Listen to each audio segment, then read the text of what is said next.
What pop with y'all? Before I get into the video, definitely want to give all my utmost appreciation to everybody who liked and comment on that last video. I believe it was day 9. I got a lot of comments on there, and I literally made this channel for myself. And the fact that, you know, I got people to just comment on a video where I'm literally just reading, bro, but I feel like just so much more than that. You know, it's always changing your habits. It's always room for improvement. And I think that, you know, a stagnant mind is always going to stay a stagnant mind. But a mind that wants to soar and to just develop new habits is going to do that with the correct action. You know, I just appreciate everybody who, you know, believed and understood the vision that I want to portray for self-improvement on this channel. Definitely want to say that before the video starts. But it's currently January 31st at 10:34 p.m.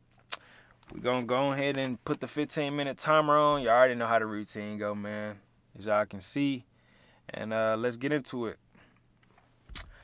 All right, so we are currently in chapter 5. Chapter 5 is How to Think and Dream Creatively, and we are on page 107.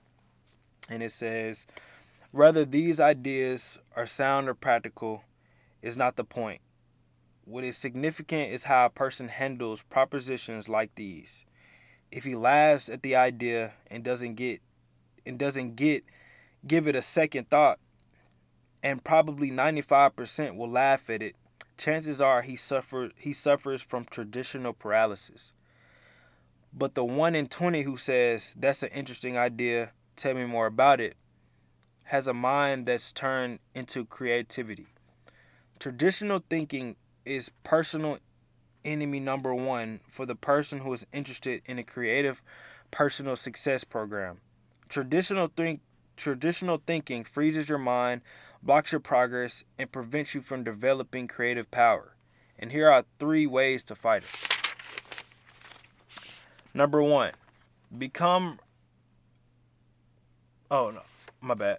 Number 1, become receptive to ideas. Welcome new ideas. Destroy these thought repellents. Won't work, can't be done, it's useless, and it's stupid. A very successful friend of mine who holds a major position with an insurance company said to me, I don't pretend to be the smartest guy in the business, but I think I am the best sponge in the insurance industry. I make it a point to soak up all the good ideas I can. Number 2, be an experimental person. Break up fixed routines, expose yourself to new restaurants, new books, new theaters, new friends. Take a different route to work someday. Take a different vacation this year. Do something new and different this weekend. Facts. Just do something new, y'all. Just like me reading the book, like I said in the beginning of the video. If you work in a distribution, develop an interest in production, accounting, finance, and the other elements of business. This gives you a breadth and prepares you for the larger responsibilities. And number 3, be progressive, not regressive. Not that's the way we did it where I used to work at, so we ought to do it this way here. But how can we do it better than we did it where I used to work? Not backwards. Regressive thinking, but forward. Progressive thinking. Because you got up at 5:30 a.m. to deliver or milk cows when you were a youngster doesn't necessarily mean it's a good idea for you to require your children to do the same. Imagine what would happen to Ford Motor Company if its management allowed itself to think. This year we've built the ultimate in automobiles. Further improvement is impossible. Therefore, all experimental engineering and design activities are hereby permanently terminated. Even the mammoth Ford Motor Company will shrivel fast with this attitude. Successful people, like successful business, live with these questions. How can I improve the quality of my performance? How can I do better? Absolute perfection in all human undertakings, from building missiles to rearing children, is unattainable. This means there is endless room for improvement. Facts. There's always room for improvement, like I keep saying. Successful people know this, and they are always searching for a better way. Note, the successful person doesn't ask, can I do it better? He knows he can. He praises the question, how can I do it better?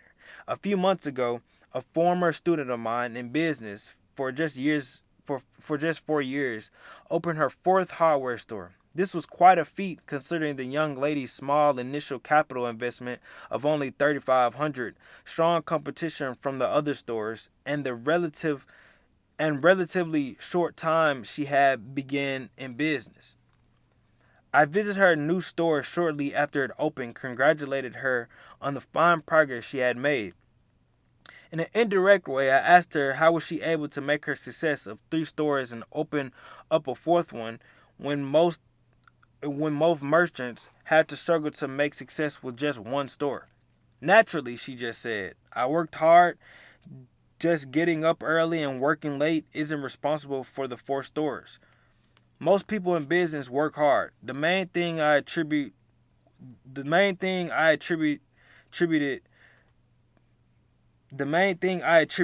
my success.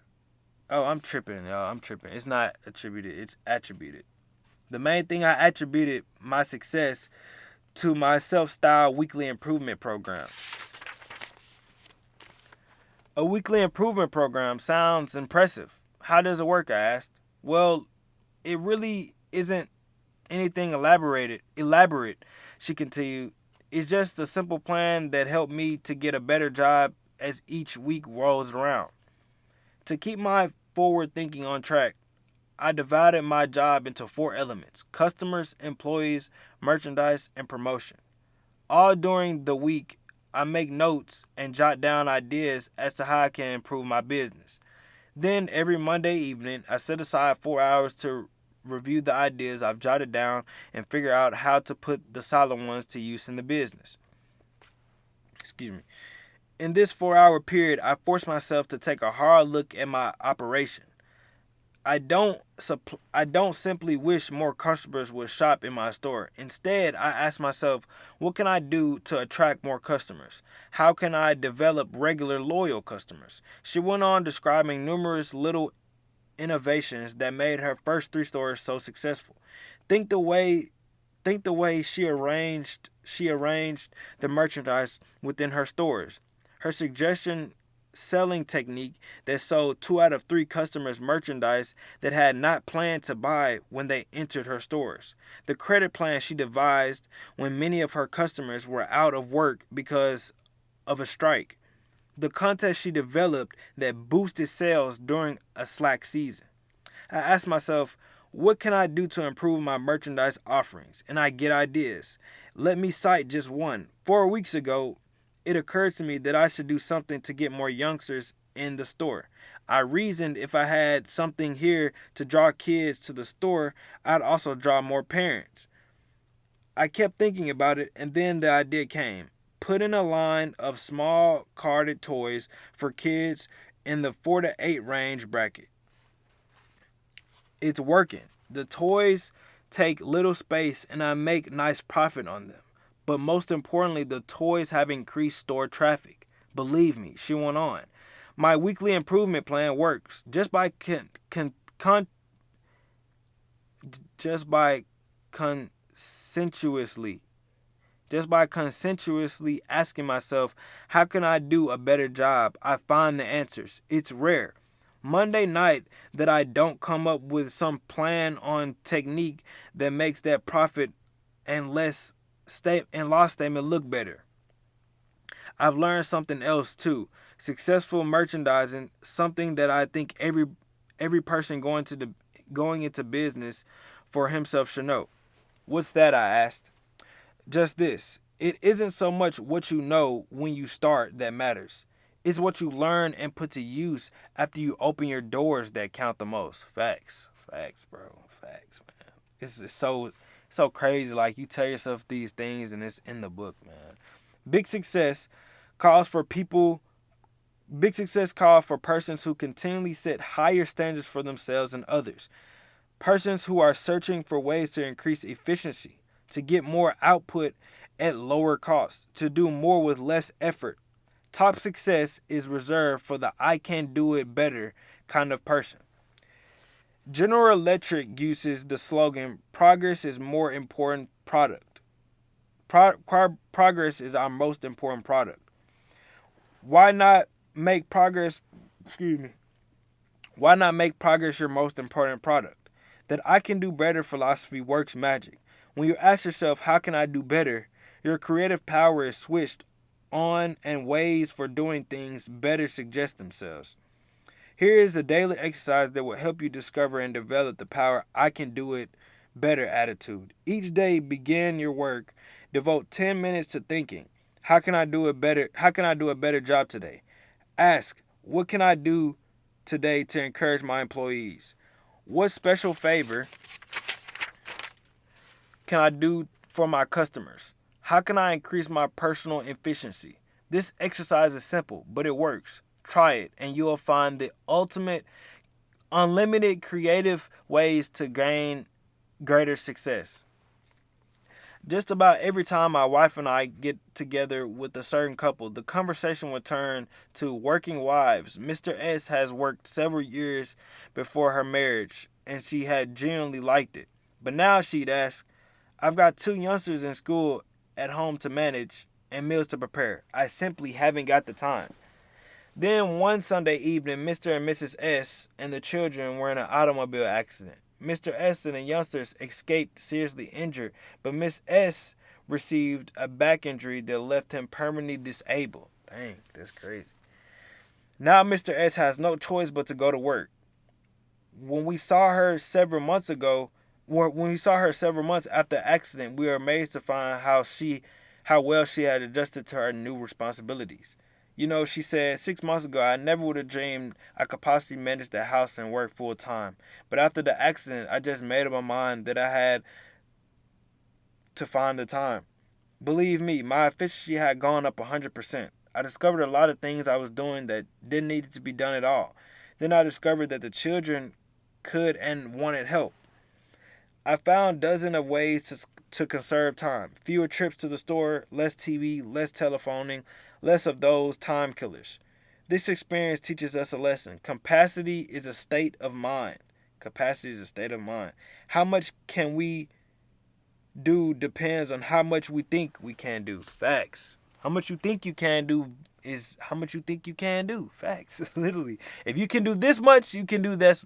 If you tell yourself you can do this much, you're gonna do that much, literally. When you really believe you can do more, your mind thinks creatively and shows you the way. A young bank executive related this personal experience about work capacity. One of the other executives in the bank left us with very short notice. This put our department on the spot. The fellow leaving had filled an important job and his work couldn't be postponed or left undone. The day after he left, the vice president in charge of my department called me in. He explained to me that he had already talked individually to 2 others in my group, asking them if they could divide the work of the man who had just left until a replacement could be found. Neither of them flatly refused and said, Vice President, but each stated that he is up to his neck now in his own pressing work. I'm wondering if you can handle some of my overload temporarily. Throughout my working career, I've learned that it never pays to turn down what looks like opportunity. So I agreed and promised to do my very best to handle all the vacated job as well as keep up with my own work. The vice president was pleased at this. I walked out of his office knowing I had taken on a big job. I was just as busy as the 2 others in my department who had wiggled out of the extra duty. But I was determined to find a way to handle both jobs. I finished up my work that afternoon, and when the office were closed, I sat down to figure out how could I increase my personal efficiency. I got a pencil and started writing down every day I could think of. And you know, I came up with some good ones, like working out an arrangement with my secretary to channel all routine telephone calls to me during a certain hour of each day, planning outgoing calls during a certain hour, cutting my usual conference periods from 15 minutes to 10, giving all my dictation at one time each day. I also discovered my secretary could have always eager to take over a number of little time-consuming details for me.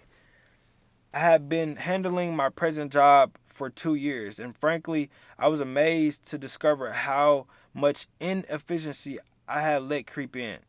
Within a week's time, I was dictating twice as many lectures, as many letters, handling 50% more phone calls, attending half again as any meetings, all with no strain. A couple more weeks passed. The vice president called me. He complimented me on doing a fine job. He went on to say that he had looked over a number of people from the inside and outside of the bank, but he had not yet found the right man. Then he confessed that he had already cleared with the bank's executive committee, and they had authorized him to combine the two jobs.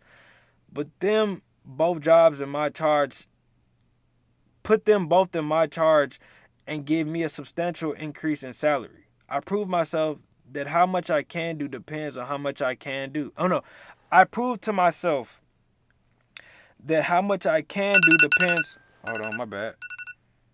We're gonna finish the last page. He said, I proved to myself how much I can do depends on how much I think I can do. Facts.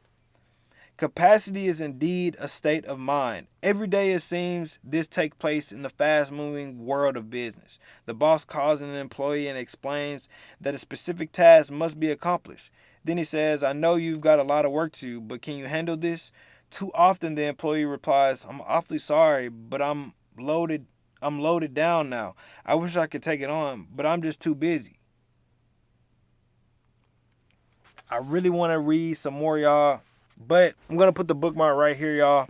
We're going to be on page 115 tomorrow in chapter 5. Y'all stay blessed. Y'all stay encouraged. And I'm going to get it with y'all.